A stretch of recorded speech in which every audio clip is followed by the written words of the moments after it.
Hello, and welcome back to Ben and Mike's Film Room. Or as I like to think of it, Dear John and Hank. Yes. Yeah, and we just saw... I've always wanted to say that, and I just never have. Yeah. I'm sorry. And, I'm sorry. Okay, we can redo it. No, we're not. We just saw Ant-Man and the Wasp. Yo, did we ever? Yes. You know, Ant-Man and the Wasp. We're so close to Endgame right now, we basically are just... We're actually just 2 days away from the movie. Yeah. And the social media's rolling in, and we're like, oh, it's happening. Oh, wait, so I don't have any audio. Yes, you do. No, I don't. Look at my thing. Beep boop. Oh, good, I'm back. Yeah, there was never actually anything wrong. It's true. Don't say anything. Okay. But, yeah, so... Yeah, this movie, like, it came out after Infinity War, 2 months after. But it's set months before the movie. I don't think months. I think... Days? I think enough time to make, by the end of the movie, a small quantum realm thingy in the back of a truck. Oh, that's true. There was an undetermined time skip between the movie and the end of the movie. Yeah, the end of the movie and the end credits. So, there was that. But, really, they just shrink it. Right? Maybe? I mean, that's kind of their whole thing. It's like, how do you make a smaller one of these? I don't know. How can you make something smaller in Ant-Man? Okay, okay. They're using batteries with ants? Yeah, so the thing is that they, yeah, the movie had a breather for Infinity War. And more so, there is one line that I think we all knew was setting up Endgame, and that was in the post-credits. Watch out for the time vortexes! That's the thing? Yes! Not the whole of the quantum realm and how you can get in there and come back out just fine. No. The whole plot of the movie. Okay. I don't know. Okay. I mean, obviously we haven't seen it, and we will look like dum-dums. We will look like dummy poo-poos. But if they're just leading you down a dumb path, it's dumb. We live around... There are children in this home, so we talk weird. We do. We talk like with boo-boos and poo-poos and duty head. And oh no bums. Oh no bums? I don't know. As in homeless people? Like oh no, the bums! They're gonna ask me for $1? No, your son earlier was like, oh no, my bum. Oh, that was cute. He's at the cutest age. He's like 3 years old. That's pinnacle of cuteness. And after this, it's all downhill. Well, I think up till you crest at 3 and 4, and then you have an 8-year-old. After 7 years old, you're just on a slow decline until you're an adult. Until you're... Well, I'm talking about cute. You're on a decline of cute and an incline of annoying. That's true. You're peak annoying around 11 years old. Yeah, you. I think. Okay, let's talk about the movie. It was funny. 11 years old. No, it was good. It was good. I was saying it was annoying. I'm not. I don't actually think that. It was fun. I had a good time. It started out silly, over the top silliness. Yes. No, it didn't. It started off with the flashback of Janet Van Dyne going into the bomb. After that, it gets very... You mean the clip from the first movie? Yes, it is. Yeah, eggs. It is... Like, when they show the bomb part, like, the missile, it's like, it is basically the same scene, but because you don't see mouth, they just redubbed the lines. Yeah, you can say anything you want, because they're wearing masks. Yeah, and, I don't understand. I mean, well, first of all, as a dumb guy, when they are trying to shoot their little lasers to cut into the missile, and they're like, we have to go between the molecules in order to get by. I mean, technically that's what you do when you walk past anything. That aside, if you really have to go subatomic to get through it, aren't you going to be too small to do anything to the missile once you get in? Oh, who cares? Because the regular got turned off. The Ant-Man franchise is the most cartoony of all the MCU movies at this point. Well, it's the most like a live-action cartoon. Yeah, the rules make no sense. It is not science There's at no all. consistency. Yeah, agreed. The whole Goliath thing is fun, but it don't make no sense based on the original description of Ant-Man. Yeah, especially when... He'd float off like a balloon. Especially like in this... Okay. The summary of this movie is that... I did like the whale thing. That was funny. Okay, yeah. Well, that's what I'm going to say. Oh. But the summary of this movie is that basically the three... after Civil War... what's his name? Scott is put on probation for 2 years, and his 2 years are finally coming up. And he's 3 days from retirement. And... What could possibly go wrong? Except his vision of the past women. What the wife? I can't. The wife. But yeah. So you see the vision of Hank's wife, or something. He is Hank's wife.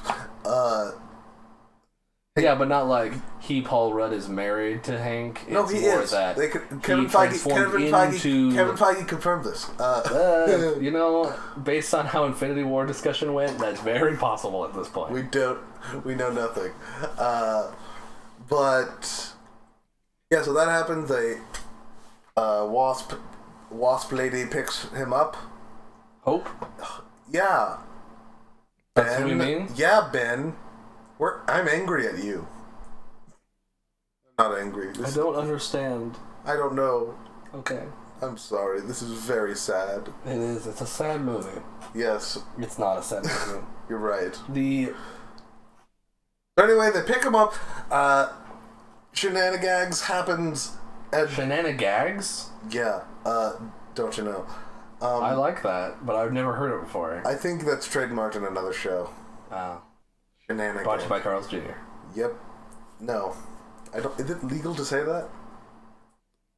Carl's Jr., if you'd like to sponsor me, I will eat any burger, or when you pair with green burrito like you do in our town. I will drink all the grease. The tacos. We will drink all your grease. I will have all the $6 burgers in one sitting. I will have all. If I can be sponsored. I will. Yes. Sponsor us. We will be the epitome of American decadence. We will call you Hardee's. And eat. Not decadence, opulence. I don't know. Some kind of ents. This movie it's okay. It's fun, though. Yeah, the movie is fun, okay. But it's very low stakes. Okay, I can't... Yes. As you can see, all of our many tangents of babies and Carl's Jr., the movie is fairly straightforward. There isn't a lot to dissect with this movie. It's a comedy. Yeah, the only question that comes out of it is, how does this apply to Endgame? That's it. Which, like, as you stated before, going into the quantum realm and getting back out. You know? I mean, we can hope. I mean, the trailer shows the suits. Yes, it does. Though they look slightly different, but they probably modified them. Yeah, they kind of look cool every time. I mean, Captain America has a different outfit every time. Yeah. So I don't see why quantum realm suits. Another thing is that something I thought of during the movie is that with the footage of Endgame we have, let's just be clear here, this is mostly going to be Endgame talk. It's true. And how this movie applies to Endgame. I mean, you have to remember watching the movie. We just got out of Infinity War. We're still riding that wave. This movie came out like a couple of months later, and we all say, what the heck is this about? And it has almost nothing to do with Infinity War. There's a tiny little blip at the end, but it's just a romp for no reason. And it has some fun moments, but what? Yeah, but before we get into what this is probably going to be, an Endgame talk, before Endgame, how about you talk about that deleted scene I showed you? Oh man, the deleted scene. It actually blew my mind. Yeah. So, in this scene, Michelle Pfeiffer is with Michael Douglas They're real names. They have real names. Ant-Man and Wasp Part 1. Oh. So Ant-Man Part 1 and Wasp Part 1. Yes. So they were in the quantum realm, and they are walking, and then what looks like a giant water bear, but clearly isn't. It isn't. In my memory, it was. But it looks like one, but it isn't. In this deleted scene, it had this... It's like this mass. It just appears. Yes. And it's in the quantum realm. We're totally in the quantum realm. And it does, like, this really low-pitched sound. And it kind of reminds me of Close Encounters of the Third Kind. Do, do, do. Do, do. Yeah. That's the whole tune. But there's this really low sound. And then she pulls up a little... translator? A plastic triangle goober. And it says, "Get out of here." It doesn't say that. It says, like, oh, she spoke into it. Yes. And she's like, "We stake no claim here. We just want to... Just passing through. Something like that. We stake no claim here." And then all of a sudden it's like, "You may go. Go in peace." Yeah, go in peace. It was something like and you're that. Like, what? And it looked amazing. Yeah, it was like everything was there. Yeah, it was the weird all flashy this ground. was clearly cut like last second. Well, I could see why you'd cut it because it's very distracting. Yes, like, I'm still thinking on it. Like seriously, like that would have been one of the. It is very distracting, but at the same time, it gives you a lot of information. Oh man, there's so many questions. Like talking about civilizations, and apparently is that how she gained her weird quantum superpowers? Well, apparently, I saw in like an honest trailer where they zoomed in on something. You can actually see like a little city in like a corner or something. Well, that's fun and I mean possible. Because in the comics, I think I mentioned this in the first Ant-Man pod that in the comics it's called the Miniverse. Like there is. I do remember that. There is a civilization. Like, are they Lilliputians? Like Gulliver's I think by definition they are. I mean, Lilliputians just like anybody really short. No. Wow. I'm not even short. I know you're not, but we can create that illusion. Because why would we do that? Why not? Like, we needlessly put on this persona of what I look like. They're like, you are a tiny, short man with a hook for a hand, and only wears a dickie.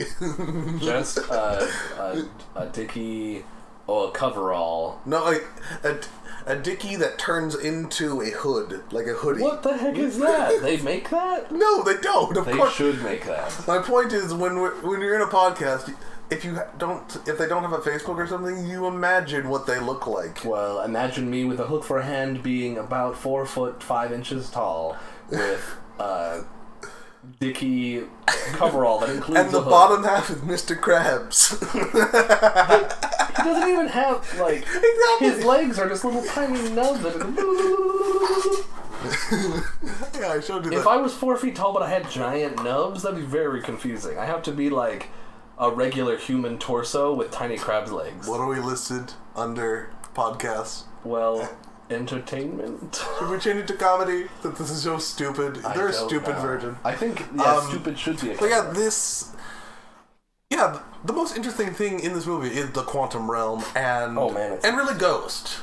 Oh, Ghost is super cool. Because, like, she's kind of directly tied into that. You know, what's really, really interesting is they did not lay on the pseudoscience for Ghost very thick. I thought they were going to do that thing, but they kind of danced around it. How so? Well, you know, the whole thing, based on how the movie played it out, it's like she's in a superposition. So, a little bit of science time here. Ben Science time.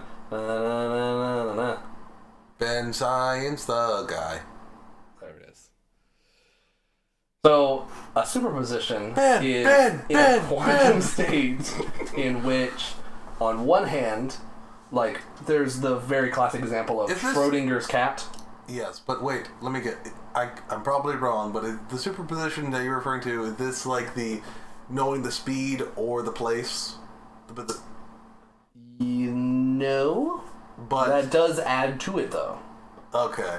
Because, so in a quantum state, it's not yes or no. It has the potential to be either until it collapses on discovery.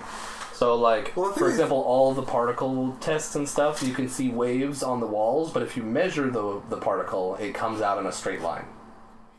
So, in this situation, she, Ghost, is both in and out of Hank Pym's throat as she has his fist through it.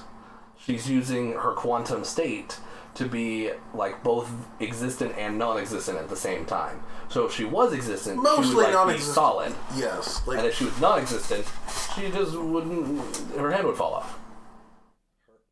If her arm just disappeared. It just got... Okay.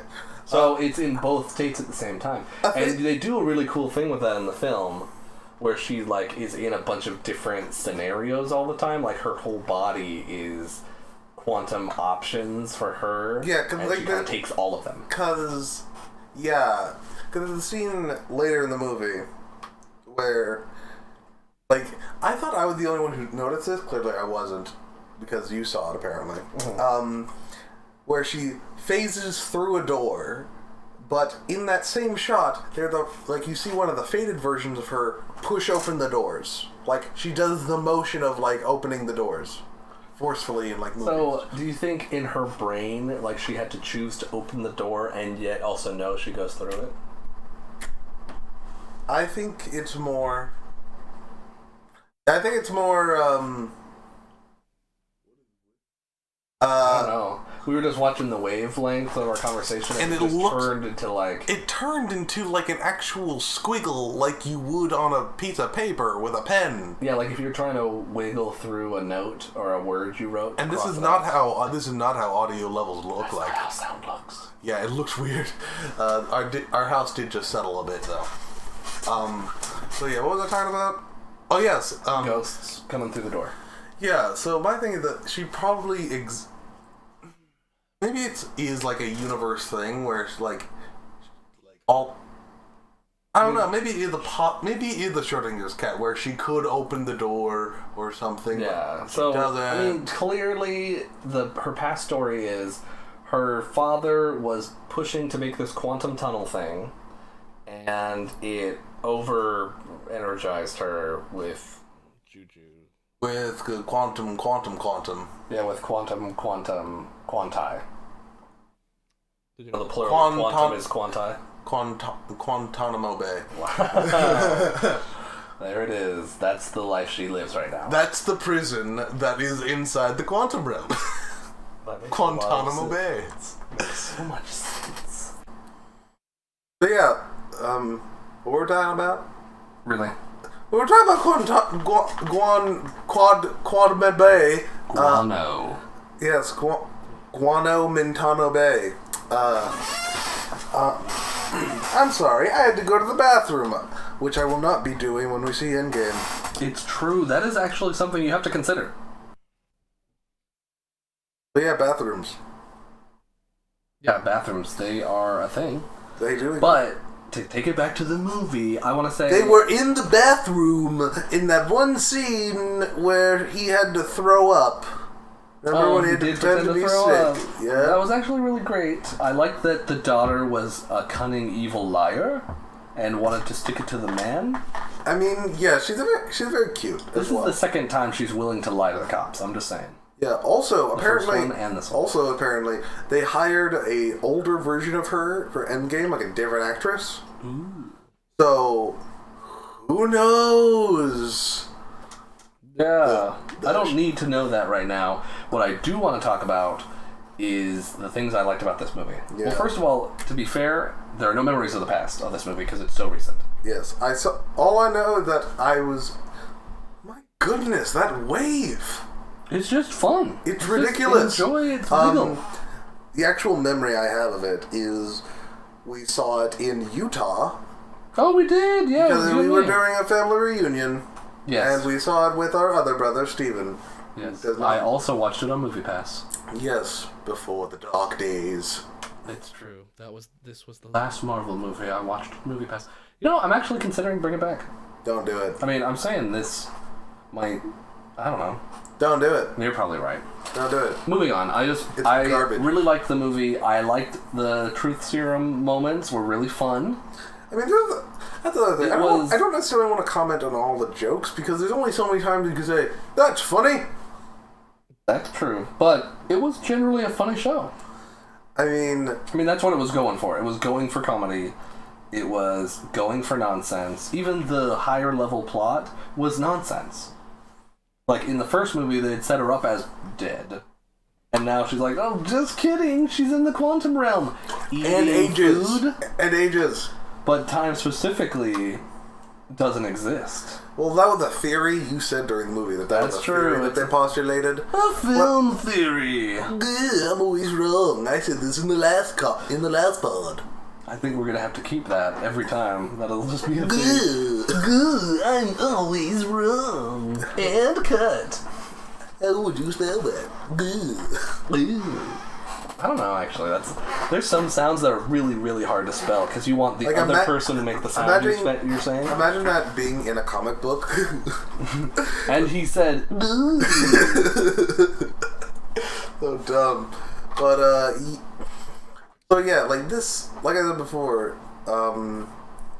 this movie does not have any rules, no consistency. It's just fun, like, which I hope Endgame has more consistency. It probably will. Well, I mean, they made it so inconsistent that even there was a second suit introduced to break for fun. It was broken at funny times so that he could run in a giant sweater. I have to totally agree with you. While we were watching, you said this sounds like Napoleon Dynamite, and I did not. That's exactly what you said. Napoleon Dynamite. Have you heard Napoleon Dynamite? That did not sound like Napoleon Dynamite. Have you heard Napoleon Dynamite music? You said it. I did not. I thought it so loudly that I thought you had said it. It bounced off the walls. I said it sounded like what I thought I said, which it clearly did not leave my head. I thought it so loud myself that it sounded like a tiny Ant-Man theme. It was a tiny Ant-Man theme. It was like but it was baby Ant-Man theme. Yeah. Have you seen How I Met Your Mother? No. In it, they have a bunch of running gags. Have you seen Friends? Paul Rudd's in it. Yes, I knew that Paul Rudd was in Friends. But, all back together! Circle! But I wanted to say that in How I Met Your Mother, Robin is there. She is the assistant to Nick Fury in... That's my connection to the Marvel Universe. She turns to dust. But everybody in the show pretends they can mentally communicate with each other. Like, they look at each other and they're thinking thoughts really loud. And they're like, it's time to go. And they're like... I know, and then they both do totally opposite things because, of course, they can't talk to each other. It's really funny. It's a good show. Runs on too long. Season 9 sucks. I mean, the ending, controversial. I don't care about that, but whatever. I give that, and I give How You Met Your Mother 9 beavers out of 10. I give it a really confusing series of conversations to your children out of 3. Apparently, the series finale and beginning... They record at the same time. Yeah, I heard that so that the children didn't age. And also, does the main character grow up into Bob Saget? That doesn't even make sense. What do you mean? The whole thing is voiced over by Bob Saget. Like, so you're saying that Ted grows up into Bob Saget? For those of you who don't know, because that name might not be familiar to you, Bob Saget is the dad from Full House. And the host of America's Funniest Home Videos. Not currently. I know. Currently, it's Carlton. That aside, I just thought that mental communique had happened. I guess both of us thought of different things and didn't talk about it. Yeah, we didn't at all. So, back to the movie. Major misfire there. I just want to say... I mean, to be fair, apt comparison. Yeah. So, yeah. So, Ghost was a compelling villain, but really just pitiful. Like, in the traditional sense. Like, I have pity for her because she says she's in constant agony as her every molecule is being pulled apart, but, like... But I don't feel my molecules hurting when I'm getting a sunburn. It's more like the Because I got a sunburn today. That's why I mentioned it. I think really you should be pitying Michael. Yes, pity me. Pity. Lend me your pity. Pour it. That was my attempt at a Dragon Ball. Lend me your energy. Oh wow. Goku. That's it. Krillin! I don't know if Krillin not voice. I don't know Krillin. Krillin. Yeah. Krillin? What is the Yoshi thing you showed me today? Bring her. So stupid. We should put it in. No, scare me. Let's put the clip in. They'd only hear the audio. I know, it's way funnier with the like extremely muscular, strong-jawed version. Okay, you know what? We're not putting it in. Look up Yoshi voice slowed down. It's 10 seconds long or something like that. It's great. It is total meme. It's just meme. Someone took hours, maybe even days, out of their week to animate it. And they deserve all the internet fame they receive. Which is 4. 4 internet fame. Yes. So, back to the movie, which is a good, fun time. Yeah, I mean, there's only so many times you can say that. It has the dad from Fresh Off the Boat as the FBI man. Oh, yeah, he's great. I love the joke, the running gag about the close-up magic. That's fun.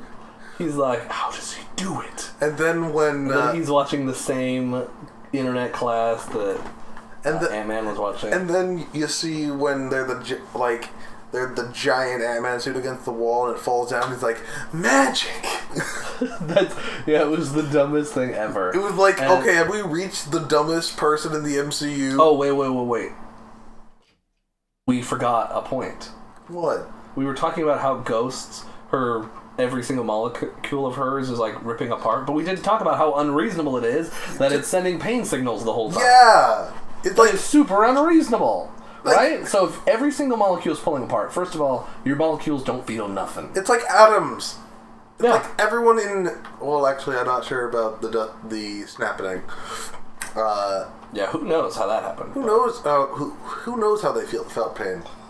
Well, Peter Parker didn't feel so good. Well, no one screamed. I'm going to scream if you continue playing with that knife. I'm going to play with the knife. Watch out. Watch out! Watch out! Watch out! I don't know why. Watch out. I was thinking of Hocus Pocus. The chorus line. Wow. I think of the weird chorus line. If you don't believe, you better get superstitious. I know the whole song. It's true. And ironically, the best part of that movie. It's a great movie. It's not. It may be nostalgia. Yes. Maybe we'll do it for Halloween. That'd be fun. Yeah. So, yeah. 8 out of 10. So it does not make sense that the pain signals are constantly rocketing to her brain at all times if her molecules are also ripping and pulling back together. Now, but like I said, this is a live-action cartoon. It had the same consistency of a cartoon. Yeah, her whole idea was that, like, as a villain goes, she just wants it to stop hurting. Just give her some drugs. Why isn't she just taking drugs? Why isn't she just on drugs? Because they would have fallen through her. Oh man! They're like, I took some Tylenol, just yeah. I haven't eaten ever. I absorb my milkshake. It's like a skeleton. It's like a skeleton drinking. Like in Black Pearl. No, okay. I thought you were gonna say I haven't seen Black Pearl. Remember? Pirates of the Caribbean. Black Pearl. Yes, I've said you in our. You haven't seen that movie? No. I'm sorry. I didn't want to derail it even more, but it's actually pretty good. We'll do all the Pirates movies after Endgame. We will figure a plan out. We will talk about it on the pod. I think we should. Okay. So, what were you saying? I don't know. Okay. So let's give a review of the movie. I remember the Faultless Skeleton. I thought you were going to bring up The Last Unicorn, because there is a part where there's a skeleton. So obscure. I don't care. It's great. I love The Last Unicorn. Yeah, there's a scene where there's like a skeleton cat, or there's a skeleton. It's an alcoholic or something, and it drinks wine, but it can't drink it because it's a skeleton. Mm-hmm. And there's a cat with an eye patch and a peg leg, I think.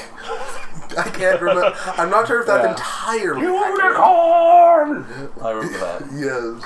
I haven't actually seen the movie. Oh man, it's very weird. And America, the band who sings Horse with No Name, sings all the did that song in the movie? No. Okay, then I will never watch it. It's really interesting though. It's 70s though. 70s. My goodness. Animation, which is just crazy bananas. What the heck? Did you pick that up? You picked it up. Those were your picked it up. Okay, so I think the bad things in the movie is just the timing of the movie did not make any sense. They could have just put it earlier. Well, I feel like putting movies... one. I mean, I guess it explains why he wasn't in Infinity War. Yes, but I mean, honestly, what could he have done in Infinity War? No. This belongs to you, Captain America. I believe this belongs to you, Captain America. I said it better. Yeah, you I feel like I was watching the movie. Yeah, I mean, he could have gone up the butt in Infinity War, granted. No, he couldn't have. The interaction with the humans and Thanos was so small. Eggs! That he couldn't have done anything. And plus, how does Thanos' pants even work? I know, they don't have a zipper. They don't. There's like nothing. It's just flat, the whole thing. I know, we don't know how they reproduce. Does he even pee and poop? Does he eat? He does have a human-looking mouth. But does he have a human-looking butt? I don't know. That's a consideration we haven't thought of. Is his butt even there? Is it on his back? Does he have a front butt? Very confusing. Oh, it's like Spaceballs. Oh, man. That one scene. Yeah. Oh, my goodness. Okay, so...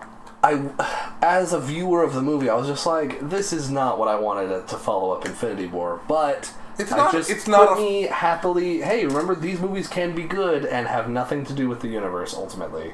Maybe it does. Maybe the setup is key to making sense of Endgame. Yeah, quite frankly, I don't care about being wrong on theories and putting it out there to the world. But I will say that... probably there will be something from Ant-Man and the Wasp that I'm like, oh my goodness, oh my gosh diggity dang. Gosh diggity dang. So, I'm Doug Dimmadang. I do want to just... Doug Dimmadome. Owner of the Dimsdale Dimmadome? Yeah, something Oh man. So, I think we should review, give this movie a score and then just speculate for the rest of the time we want to talk about it. So, overall, it's enjoyable. I feel like eventually when this comes, if and when they make an Ant-Man 3, I feel like this, if you watched Ant-Man 1 and 2 back to back, it's an enjoyable two movies. They're comedy superhero films, you know? Yeah. So, I'm going to give it a 7.5. Ooh, that was the number I wanted to use. Oh, now you can't. There are no other numbers. I'm going to give it a 7.51 out of 10 with... Antonio Banderas out of 10. No. Escaret. Ulysses S. Grant. Yes. Ant. Man. That's it. I couldn't think of anything. Anthony. No, that was in the first one. Yeah. Anthony Bandana. Nailed it. So, speculation? Oh, man. I've got a ton. I mean, technically, after this, we are putting out Captain Marvel review. God. Should we put out Captain Marvel before this one so we can allow Captain Marvel speculation to be included in this? No. Okay. Just thought I'd ask. Because... it would throw off the whole thing. Yep. So... okay. Well, what we can do is close this out and make it a tiny little speculation video in between and just make it into 2 chunks. Huh? So tune in next time. You know what? No. Yes. No. This is gonna be great. No. It'll be. You know why I say no? It'll be like a 10-15 minute thing. I promise. You know why I say no?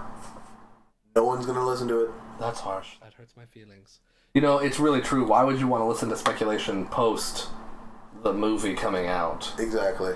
I mean, who's ever been like, ooh, I wonder how accurate they are? So yeah, speculation time now. Touché. Can we use Captain Marvel info? Fine. Yes, of course we can. Okay, I think she's gonna be really strong. Yep. apparently. I've heard she's better in this one, but they're being directed by a different set of directors. Yeah. Well, Brie Larson as an actress... I've never seen her anything, probably. Is, like, the reports are that she's very by the book. So if it's in the script, she'll work against the script. She's not really one to play off of other characters and do stuff like that. So, that's all I know about her. Yeah. And she had great hair in that Ellen video I just watched. Oh my goodness. That's what you were watching? Yeah. Brie Larson and Scarlett Johansson doing their thing, saying, hey, remember that movie that's coming out this weekend? That's how they all do. Yeah. So my speculation, it's gonna be Back to the Future 3, where they're gonna where Doc Brown, aka Steve Rogers, is going to stay back in time with Peggy Carter.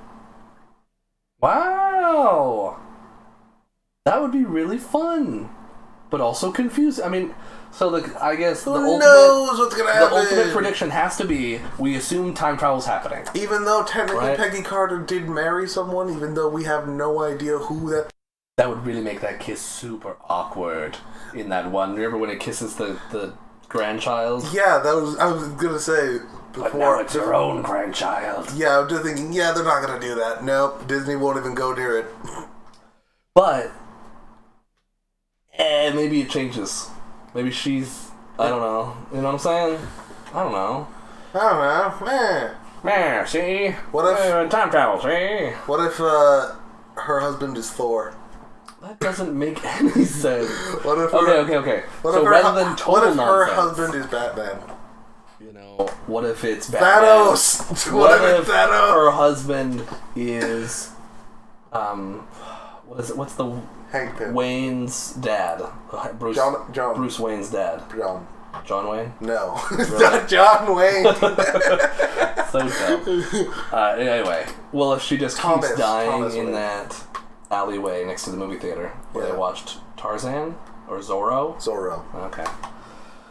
Anyway, so I think there's definitely time travel, right? We've talked about that. Yeah. We're certain there's time travel. Yes, we are certain. I am actually certain of that because I did hear that. Okay, so if there's time travel, different possibilities. One that you already mentioned and we're all nervous about is the Days of Future Past situation. Where the day is saved, but no one knows about it. I feel like that's what it's going to be. But I've also heard... Oh my goodness. I haven't heard spoilers. I've heard vague statements like, holy crap, this is the greatest... Yeah, this is the greatest hour. The last hour... The greatest hour of anything in any superhero movie ever. Wow. I mean, not like they're overselling it or anything. These are reviewers. I know, I'm just saying, it's a really bold claim. I've heard people say, hey, have you had the hot wings here? They are the best things that you've ever had in your whole life. And you're like, yeah, they're pretty good. And they're like, no! Because, like, there's also reviews saying that, like, people, it's like their new favorite. It's like their new favorite MCU film. It's like it concludes the story. It concludes it. It finishes it. And yet, there's still more. Spider-Man. But as we heard in that Jimmy Fallon song recently. Oh yes. Even after we're gone, the fire will still burn on and on and on. Truth. So, is it a Days of Future Past situation, or is it a sacrificed unsnapping? Is it a like the opposite of a snap? What's the opposite of a snap? Pants. Pants. The pants you wear are the opposite of a snap. Well, it's because the word... Passin. Panass. Not panass. Panass. Pans. Snap. S-N-A-P. Backwards is P. Dang it. Yep. Pans. It's pans. That's so dumb. We're so dumb. We're so dumb. So all they'd have to do is present frying pans. And frying snaps. They load the Infinity Stone into a frying pan. They cook. And they toss They cook it into an omelet. They make an omelet. They feed Thor. And poof, everyone comes back. And poof, everyone's an omelet. Oh man, I would love the omelet verse. That sounds like Ben 10, the omelet verse. No, it sounds like Rick and Morty. It does. Then part. Everybody's just an well, omelet. they had the thing where everything is corn. Yeah, and there's like a furniture one. There's like a furniture. Well, that wasn't a dimension. That was a planet. Oh, I don't know anything. But furniture was a dimension. The corn of the planet. So, my personal hope is that someone dies and doesn't come back. That's my personal hope. I want real people to die. Infinity War made it seem like people were going to die when Loki got choked out. But when everyone turned to dust, I was like, and Loki's getting... Is this like a George of the Jungle? Nobody dies, they just get really bad boo-boos? Probably. I mean, this movie, again, had those moments of, like, oh... what the... In Ant-Man and the Wasp? Yeah. Who died? No one did, but Ghost. That's the point! Wow.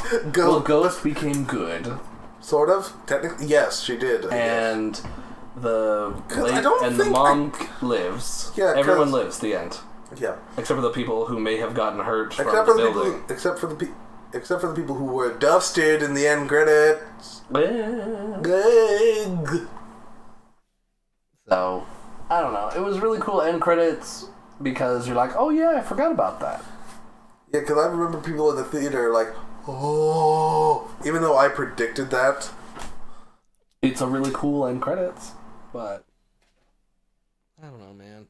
Well, and also, we're just so close to ending. Why did he go into the quantum realm if you only open that thing for like 1 second? Why didn't you just throw the thing in it open and just pull it back in like a a fishing line or something? Yeah, that'd be really. Well, he might have been dusted. That's my theory. That's a theory that I don't think actually matters. It doesn't matter, but... Because guess what? He's alive. I don't think that anyone in the movie are gonna like, wait, are you saying you would have been dusted if it wasn't the quantum realm? Is everyone there? Blah. Well, in the quantum realm, you're immune to the effects of the snapping. Really? What makes you think that? This is my ridiculousness.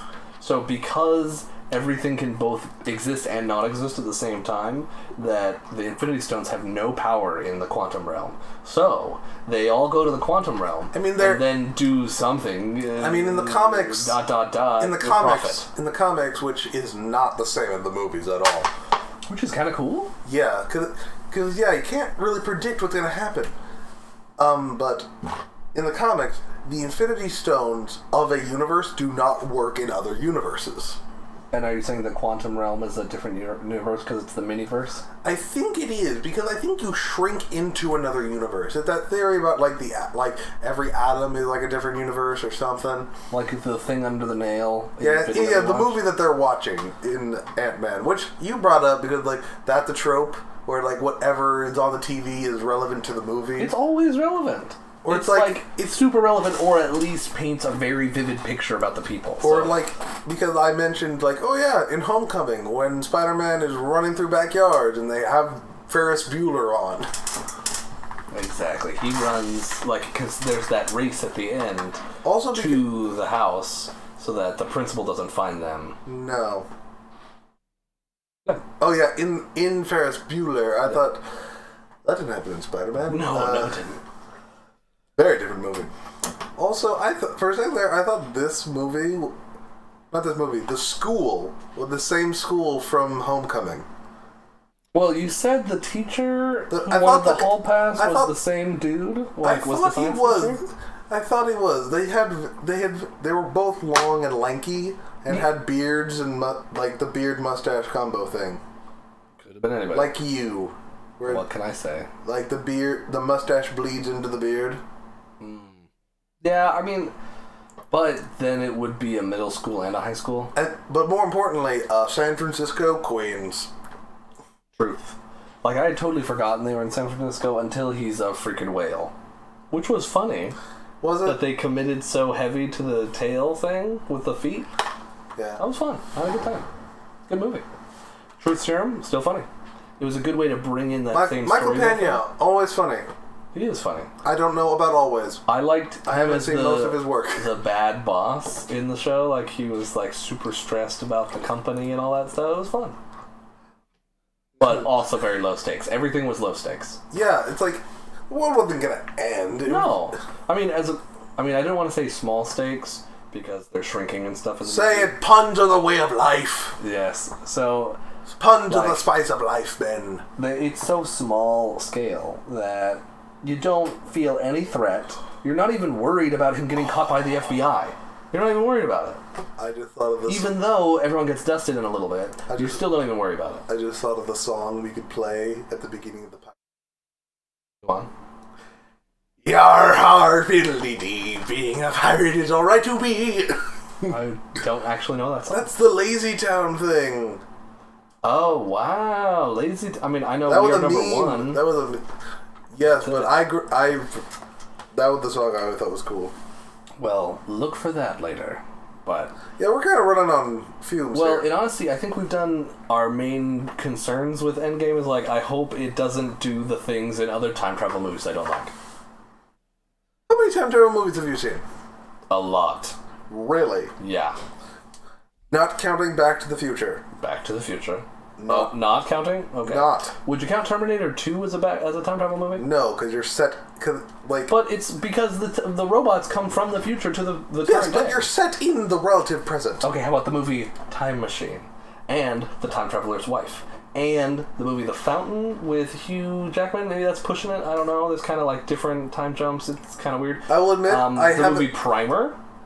Have you seen that one? That's a mind trip. No, because I know that That's the most intense time travel movie. I know that it does that movie like real mathematics and real science to like. It's actually really cool.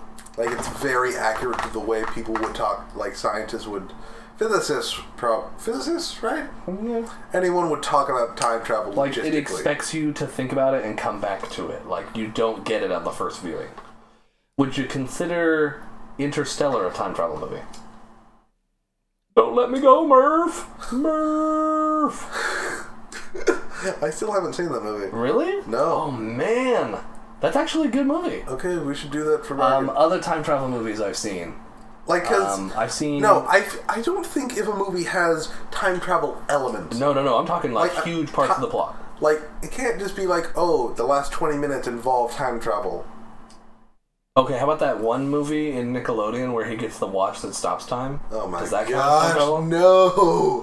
That doesn't make him stop time, that makes him go fast! No, it makes him stop time. It makes him go fast. I think you're right. Yeah. And when he has the watch inside of a stopped watch situation, and then he can, like, phase through stuff? Yeah, and guess what? He's like talking, The Flash. And in that scene, he's talking normally. Wow. This is great for the audience. What is that show called? Stopwatch. Oh, man. It was like every kid's I only know about this because I saw it on Nostalgia Critic. It had French Stewart in it. Yeah, which is always a weird trip. He's so weird. It's so weird seeing his eyes open. Because I know him so well from Third Rock from the Sun. Oh, it's but true. time travel movies, yeah, So that one's not a time travel movie. Would you consider a Groundhog's Day? Yes. / Live, Die, Repeat / Yes. Edge of Tomorrow. Yes, those two movies that you mentioned just now, both of them are time travel. How about Happy Death Day? Could that have the same thing? That's a similar plot. I haven't seen it. Apparently the sequel is much better. That's weird. Yeah, it really is. So, I've seen a lot of time travel movies, and I would have to say... Oh, do you count television? The time travel theme? Let's go with that. Because I think the best time travel ones have to be Futurama. Futurama has one of the best time travel points. As a matter of fact, Fry is the product of the grandfather paradox. Because he is his own grandfather. I remember something like that. I remember. And because he's his own grandfather, he doesn't emit the delta waves, so when the brains come through to take over the universe, he's immune to their effects. And that's why he was frozen in the very first episode by the what's it? Like a Nermal. By Nermal, because he wanted him to save all of the universe. I remember watching that. I've seen a lot. I love Futurama. It's a great show. I really gotta watch that show. Yeah, you do. Like, I haven't seen... We're getting off topic. But Days of Future Past time travel was awful. The reason it was awful, because the rules didn't make sense, and it just undid everything. The rule was, I thought, in Days of Future Past... I know we're getting out of it on a huge tangent, but I stick with it. Well, we're just talking about time travel movies. This really should be offline talk, but who cares at this point? Because time travel We're is already cool. here. Yeah. I thought that was fairly consistent time travel. Go on. In a way. Because it's like... you got Kitty Pryde, who can... Which I don't think that's actually her power. It doesn't really make any sense, but I'm okay with it. So yeah, let's just go with that. Sending him back in time consciousness-wise. Steins Gate. Anyway, go on. Also a great time travel show. Haven't seen it. Oh, man. Go on. So... it's that you send it back in time, and however long that person's in time, you gotta keep your hands in front of the guy's head. So she's been there for like days and days and days? I don't think it was days and days and days. I think it was like 2 days. That's a long time. And oh my goodness, the road cut. Like, they had the extended cut, which was an extra 17 minutes, and there's like there's like a 5 to 7 minute scene where they go and get Rogue in the extended cut. And it's like, it explains, it's... So why... They cut it out. Why? It was too long? Yeah. It's really weird. I mean, we're gonna watch a 3-hour Endgame movie, so... Yeah, the first 3-hour superhero film in theaters. Bing. Yep, I'm right. Yeah, that's it. I can't think of anything. So yeah, bye. That's it? Yeah, suck it.